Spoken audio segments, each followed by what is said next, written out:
Hello students, welcome to the wonderful world of English language classroom. Today you are with me, your teacher Rajni Gemini, and a student like you, Bhuvi Sharma.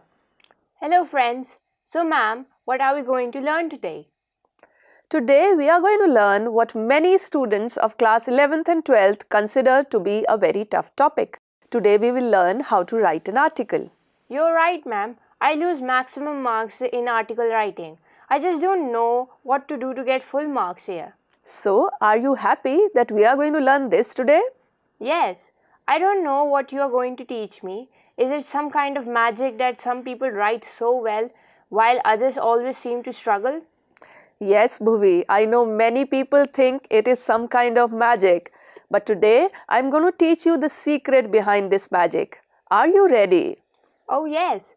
Though I am still expecting you to take out some magic wand, do your abracadabra and make me proficient in article writing. Well, Bhuvi, it's not magic. It's a process. And today, I'm going to take you through the process step by step.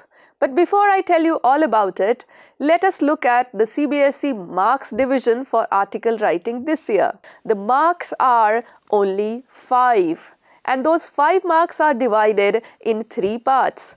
1 mark is for format, 2 marks are for content, and 2 marks are for expression. Really? Only 5 marks? I heard that it used to be 10 marks. Yes, its weightage has been reduced, but that does not mean that it is any less important. In class 11th and 12th, you are expected to write an article for 120 to 150 words. But the process for writing would remain the same even when you write IAS exams. Now I get it. So you are saying that I should try to learn it properly and not pay too much attention to marks. Absolutely. So what is the process, ma'am? Well, it's a 5-step process, and to help you remember, I like to call it PODA, where the word P stands for planning, O for organizing, D for drafting, E for editing, and R for revising. That's interesting. Ma'am, could you explain it in detail? Of course, dear. First, let me explain the planning stage. This is the stage where we generate content by gathering information from reading, prior knowledge, and talking with others to help organize writing.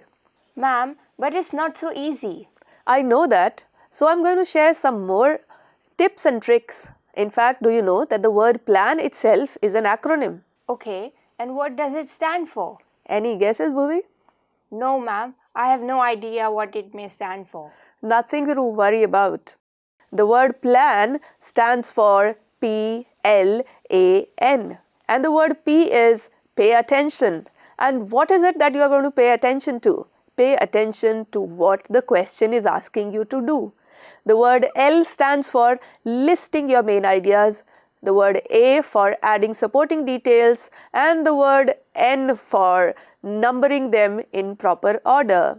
Ma'am, I'm quite confused actually. Don't be, I'm going to tell you a small activity to explain what do I mean by paying attention to the question. Let us have a look at this question. Now in this question, I want you to pay attention to the verbs. You can circle them and underline what is it that you have to do. We call it making a do-what chart. So in a do-what chart, if you have to select, then what is it that you have to select? One important topic. Very good. And you have to write an article. And describe. Describe what? Describe it. What are its goals? What are the benefits or challenges? How much and where its impact occurred? Very good. And use what? Use examples and quotes if required. Very good, Bhuvi. Now I understand. So you are saying that whenever I get a question, I should read it carefully and ask myself what is the question asking me to do? Yes, absolutely. This is where it gets good. Once you are clear about, remember the L of the word plan. Yes, list down the main ideas. But that is the problem. I don't have any ideas. How would I list? Every time I look at a topic, my mind goes blank. Ma'am, can you tell me some strategies for generating ideas? Of course. Remember, I told you it is no magic. For generating ideas, one of the easiest techniques is brainstorming. means just think about a topic and jot down whatever comes to your mind. This sounds easy when you are telling me like this, but I know that I would not be able to do it when I am doing it alone. Okay, then let us try this one. This new technique is called PMI, plus, minus, interesting. This sounds nice. Plus, minus, interesting. How to use it, ma'am? Let us take the topic of saving the environment. Can you tell me some plus points about saving the environment? Why is it important? Yes, ma'am. The environment is the most important resource for life. We get water, power, and oxygen from the environment. It helps to clear pollution and it is a large habitat for animals. Our survival depends upon environment. Great! Can you think of some negatives or challenges that we face in saving the environment? Yes, ma'am. An ever-increasing population and ever-depleting resources lead to an abuse of the environment. We are dependent on environment for everything and increasing demands of an ever-growing population lead of greater pollution and destruction of environment. Am I right? Yes, you are. I think I get the major idea, but it would be good if we could practice it using an example. Of course. See, now you are getting the hang of it. Any interesting points that you can think of? Okay, let me think. I find it very interesting that saving the environment is expensive. I would like to buy organic fruits and vegetables, but they are much more pricey than other usual things. Of course, that's true. See, what do you think now? Yes, ma'am. This is easy. Think about a topic in terms of plus, minus, and interesting, and one gets good points. Absolutely right. Let us look at one more example. Suppose we have the topic Make in India. What do you think you would write in the plus points? Well, I would probably say that Make in India is the name of the flagship scheme by Government of India to give more incentive to business and entrepreneurs to manufacture goods in India. Yes, you are absolutely right. I can also say that it's an initiative to improve the economy with the main aim of making India a global manufacturing hub. What about the negatives or the challenges? The biggest challenge faced by the government is the lack of skilled labor. Correct. And what about interesting points? It is interesting that India rank in ease in doing business has improved after the scheme has started. Yes, now I feel that you are confident in dealing with the first stage, planning. Now let us move on to the second stage, organizing. Yes, ma'am. So once you have jotted down the points, you need to organize them. And for the organization, you can use an organizer that looks something like this. Now every paragraph will have about 4 or 5 points. In the first paragraph, you have your introduction. You write 2-3 points about the introduction. Then for the second and third point, you use what I call the two sides of the same coin. So para 2 and para 3 are related in terms that if you write advantages in para 2, you write disadvantages in para 3. If you write positives in para 2, you write negatives in para 3. So both of them explore an issue from both sides. And finally, in the conclusion, you give suggestions and you try to conclude on a positive note. This seems easy. So, are you ready for a little activity? I am giving you a few sentences. I want you to rearrange these sentences in their correct order to form the base of a meaningful article. It's an initiative to galvanize the economy with the main aim of making India a global manufacturing hub. To sum up, Make in India is the key to a prosperous India. Make in India by Neha. Make in India is the name of the flagship scheme by the Government of India to give more incentive to business and entrepreneurs to manufacture goods in India. Already we observe that India's rank in ease in doing business has improved. The biggest challenge faced by the government is the lack of skilled labor. Yes, I think the title and byline would come first, of course. Make in India by Neha. Yes, that one was easy. Next, we have to tell the readers what is Make in India all about. So, Make in India is the name of the flagship scheme by Government of India to give more incentive to business and entrepreneurs to manufacture goods in India. Will come next. Okay, after that? After this, the positives. It's an initiative to galvanize the economy with the main aim of making India a global manufacturing hub. Only one point? No, I think this sentence. Already, we observe that India's rank in ease in doing business has improved. Would also come here. You are doing great, and I'm sure our viewers are also following the steps. What about the challenges? Yes, the challenges are the biggest challenge faced by the government is the lack of skilled labor. And finally, the conclusion. To sum up, Make in India is the key to a prosperous India. Thank you, ma'am. This activity was really good. It has given me certain guidelines about how I should go about planning my article. Great. Now let us move to the next stage, drafting. During this stage, you select words and sentences that most accurately convey ideas and transcribe those words and sentences into written language. Of course. Now that the plan is ready, start writing. Do you know that the word write is also an acronym? Is it? Then what does it stand for?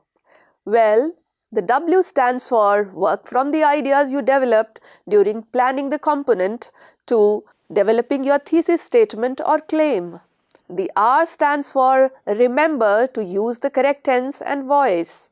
I stands for include transition words for each paragraph, and T stands for try to use different kinds of sentences. And finally, use exciting, interesting words. This looks good, but I'm not very sure I understand transition words. These are words that we use to connect ideas in a long composition. Let me share a list with you. Say for example, you have made a point and you want to add something. You could use any of these words to add to your point. Can you think of an example? Okay, so for writing articles, brainstorming is a good technique. Additionally, we can also use PMI to generate ideas and guide our thinking. Yes, great. So now you actually need to write down adding details to the points that you thought. Okay, ma'am. Now comes the editing stage. At this stage, you need to look at your writing, read it and make changes to ensure that the text correctly adheres to the conventions of written English. Okay, ma'am. No strategies for this one? Of course there are. And this one is called COPS. As in call the cops to correct your writing? That's funny. Haha, it is. Yes, these are the writing COPS. And the word C stands for have I capitalized the first word of sentences and proper names? How is the overall appearance? Have I put in commas and end punctuation? Have I spelled all the words correctly? This is really helpful, ma'am. Now I would remember exactly what all do I need to check. COPS. So are you ready for some practice now? Absolutely, ma'am. I sure want to practice it further. Here is your article. Have a look and tell me what all needs to be fixed here. Government of India. The G and I should be capitalized. Already. The A should be capitalized. India's. The letter I should be capitalized and there should be an apostrophe before S. Very good. And consequently? The C should be capitalized and there's supposed to be a comma after the word and also the spelling should be corrected. Very good. Wonderful. You have really learned the lesson. Here is the rest of the article. See some more mistakes here? Okay. The spelling of however should be corrected and there should be a comma after the word. The spelling of challenges should be corrected and also the spelling of enterprises should be corrected. There should be a comma after to sum up. Make in India is the key to a prosperous India should be within inverted commas. You sure can write a good article. Wonderful. Now, up to the last stage, revising. It is very important to read your article again and revise so that you can make changes to the text based on self-evaluation and feedback from others. I am sure that you would give me an interesting strategy for this one also, won't you, ma'am? Yes, you've guessed it right. And this time the strategy is STAR. Reread your essay and make any necessary corrections with S, T, A or R as follow. Substitute overused words with precise words, weak verbs with strong verbs, weak adjectives with strong adjectives and common nouns with proper nouns. Take out unnecessary repetitions, irrelevant information, or information that belongs elsewhere. Add details, descriptions, new information, figurative language, clarification of meaning, or expanded ideas. And finally, rearrange information for a more logical flow. Then make revisions accordingly. Oh, great, ma'am. Now I am confident that I also know the magic and process of writing. Just to revise again, remember a few things. First of all, title. The first alphabet of each word in the title should be capital, except conjunctions, articles, and prepositions. The byline comes next, which includes the name, class, and also to be written at the end of the article on the left. Weave in the ideas in order instead of just random jotting. The language used should be clear, concise, and to the point. The introduction should be thought-provoking, catchy. The development of the body, how each paragraph deals with one or two ideas. And conclusion should be paraphrasing ideas of article with a definite ending. Leaving a line after each paragraph is recommended. Stick to the format as well as the word limit. And finally, remember all these points. That's great, ma'am. Now I will definitely remember it. Ready for some homework? Yes, ma'am. I need to practice. But ma'am, don't you think this process is rather long? Well, remember, when we are learning something, it seems long. But with practice, it starts happening automatically. You don't even have to think about it. Once you have done 2-3 questions, you would be quite an expert at it. Yes, ma'am. I will definitely do this question and a few more. It's time for us to say bye-bye to our viewers. I hope they also enjoyed learning with us. Happy article writing to all of you. Bye. Bye-bye.